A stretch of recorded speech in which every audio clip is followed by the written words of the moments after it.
Welcome to Mentees daily news analysis. आज का paper बहुत ही इंपॉर्टेंट है, दो कारण, क्योंकि है तो हाइलाइट्स हम डिस्कस करेंगे G20 समिट के और साइंस सेक्शन के कारण।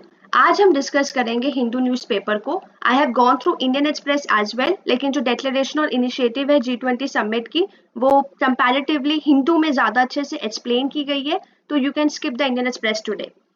तो आते हैं पहले न्यूज पे। G20 clinches new Delhi declaration तो in a surprising turn of events during the India G20 presidency, जो G20 मेंबर्स है, they have actually reach a consensus on Ukraine paragraph and welcome African Union into the group. तो इसमें हुआ क्या है, जो ये ब्रेक थ्रू एक्चुअली अचीव किया गया है through collaborative efforts which were led by Indonesia, India, Brazil, South Africa and Japan also contributing to bridging differences.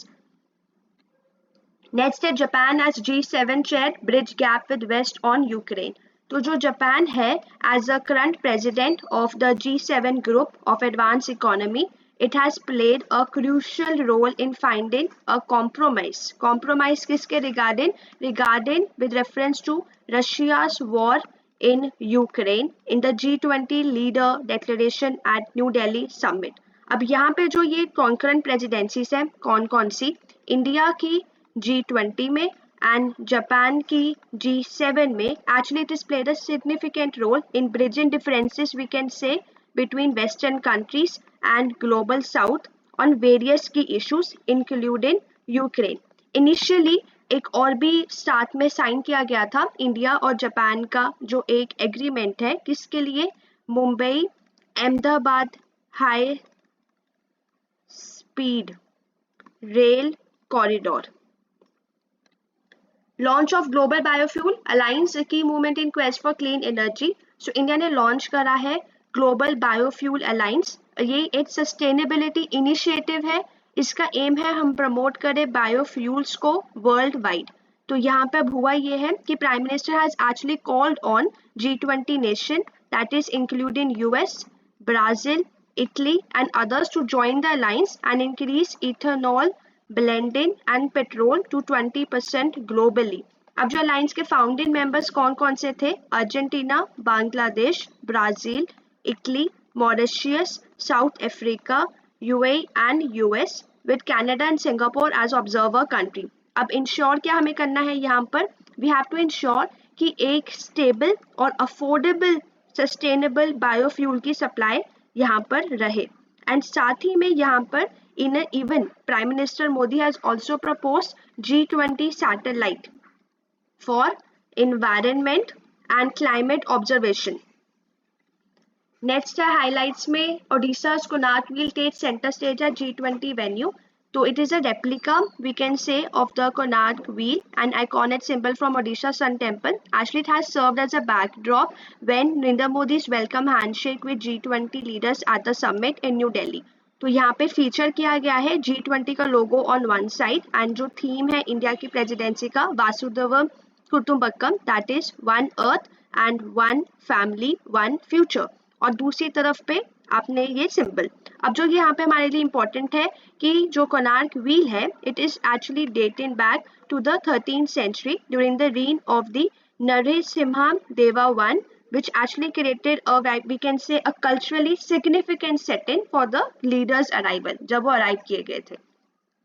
Reviving grain deal with cool global food inflation, तो जो G20 leaders है, they have recommended that we should revive the Black Sea Grain Initiative to facilitate the movement of grains, food and fertilizer from Russia and Ukraine to the rest of the world. अब इससे क्या होगा, इस move से it is actually expected to elevate inflation in many countries.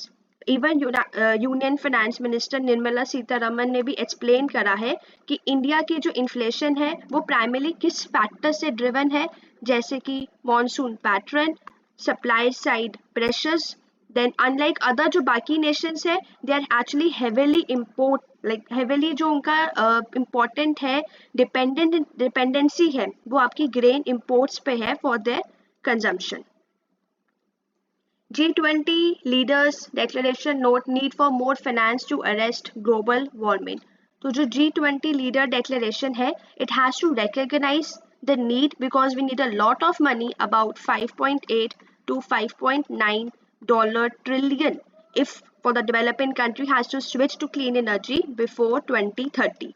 And they also need $4 trillion per year for clean energy by 2030, अगर हमें net zero emissions by 2050 का भी टारगेट अचीव करना है। तो ये डेक्लेरेशन वही हमें बता रही है कि सारी कंट्रीज को अगर अचीव करना है नेट जीरो एमिशन, रिच या पुअर नेशंस को, they don't have to contribute the same amount to make it happen. Difference कहाँ पे आ रहा है? डेवलप्ड और डेवलपिंग कंट्रीज के बीच में।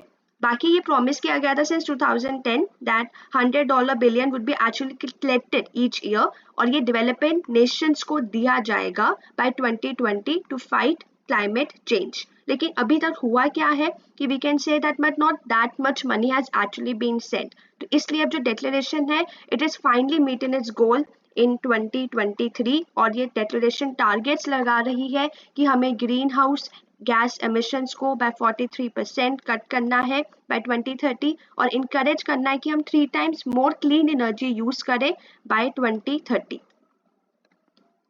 On the finance track, G20 to push forward on crypto regulation। तो जो यूनियन मिनिस्टर एंड इवन जो G20 की प्रेसिडेंसी है दैट इज इंडिया की इन द फाइनेंस ट्रैक, तो बहुत सी आउटकम्स अचीव किए गए, जिसमें आपका क्रिप्टो करेंसीज को कैसे रेगुलेट करना है ग्लोबली, और स्ट्रेंथन करनी है lending capacity of multilateral development bank. तो जो डिस्कशंस है क्रिप्टो करेंसी पे और कैसे इन्हांस करना है रेगुलेशन, यहाँ पे ये कंटिन्यू होगा G20 फाइनेंस मिनिस्टर्स और सेंट्रल गवर्नर्स की मीटिंग जो अभी मोरक्को में होगी। अब जो ये आउटकम्स थे इनका एड्रेस क्या है एम करने का, कि जो डेवलपिंग नेशंस की नीड है हम इनको एड्रेस करें।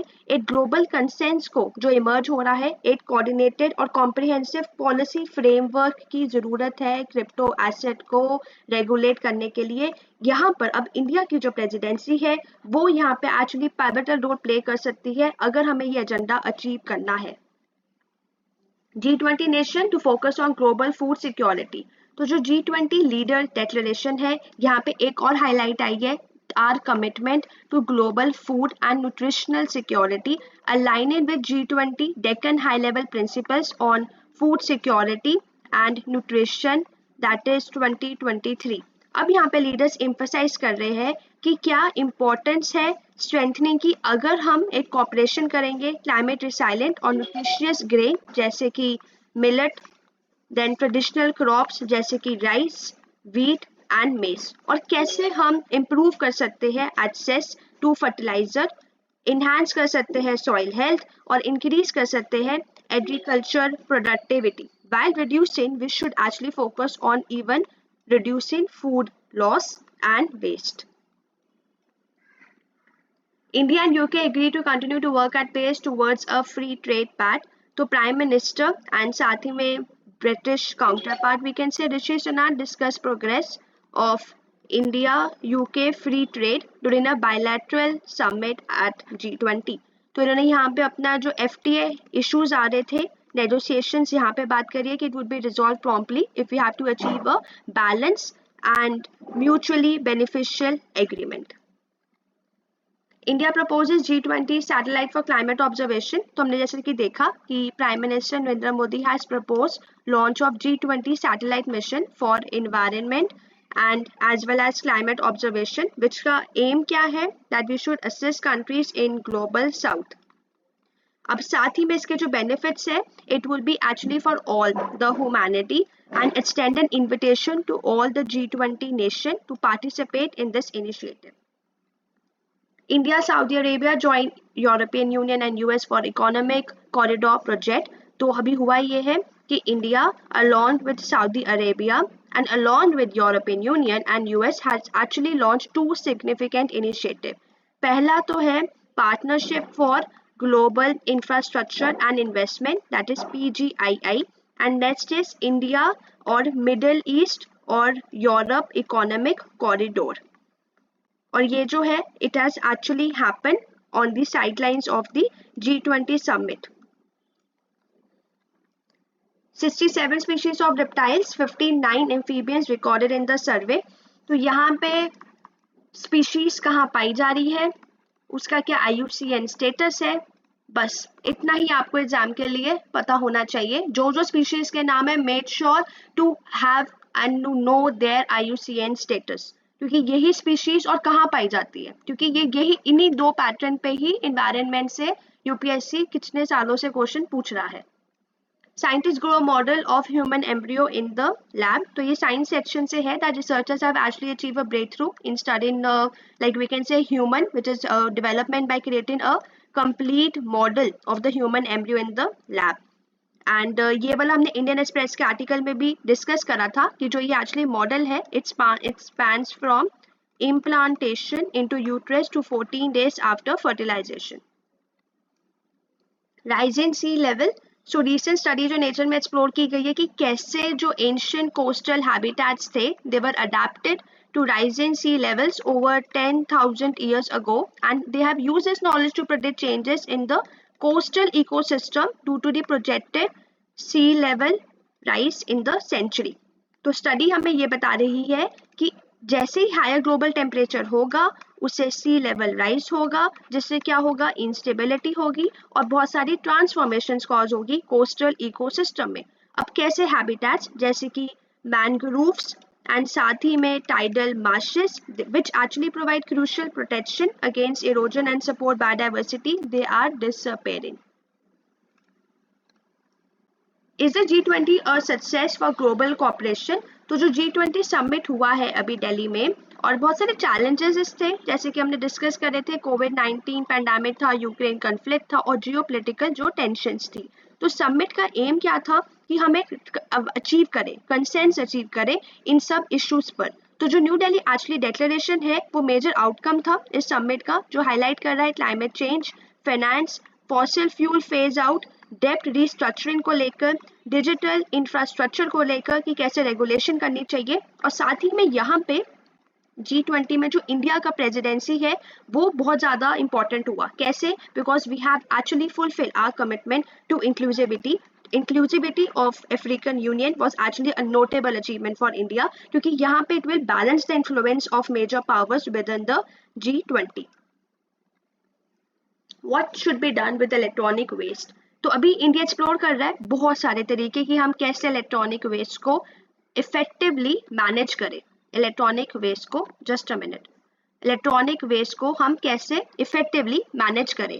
तो जो ई वेस्ट इंडिया में एक्चुअली अभी प्राइमरी इनफॉर्मल है, मतलब कि जो सिग्निफिकेंट पोर्शन है वो इनफॉर्मल सेक्टर के थ्रू हैंडल किया जाता है, which actually includes like repairs, older devices and all. तो गवर्नमेंट ने ई वेस्ट रूल्स इंट्रोड्यूस किए थे in 2022 to digitize the process. Goal तो यही था कि हम एक सिस्टम क्रिएट करें जहाँ पे जो डिस्कार्डेड इलेक्ट्रॉनिक्स है या जो रीयूज या कंपोनेंट्स है उनको री इंट्रोड्यूस किया जाए न्यू हार्डवेयर में, विच वाज एक्चुअली पोटेंशियली था उनमें कि हम अनलॉक करेंगे $7 बिलियन मार्केट अपॉर्चुनिटी। बट यहाँ पे अब चैलेंजेस कैसे आ गए, large informal sector and building recycle plants, और एक डेटा सिक्योरिटी जो इशू था उसको भी हमें कैसे कंसर्न करना था। South east Asia source of stability, तो ये आसियन के ऊपर है पूरा इंट्रोडक्शन। 1967 में कैसे फॉर्म हुआ था, कैसे इवॉल्व हुआ, कैसे एक्सपैंड हुआ, ये उसी पे एक आर्टिकल है। बट आपके एग्जाम के लिए कौन सी कंट्रीज है आसियन की, ये इंपॉर्टेंट है। तो ये थी analysis. Please don't forget to like and share and subscribe to Menti Academy. Thank you. Have a nice day.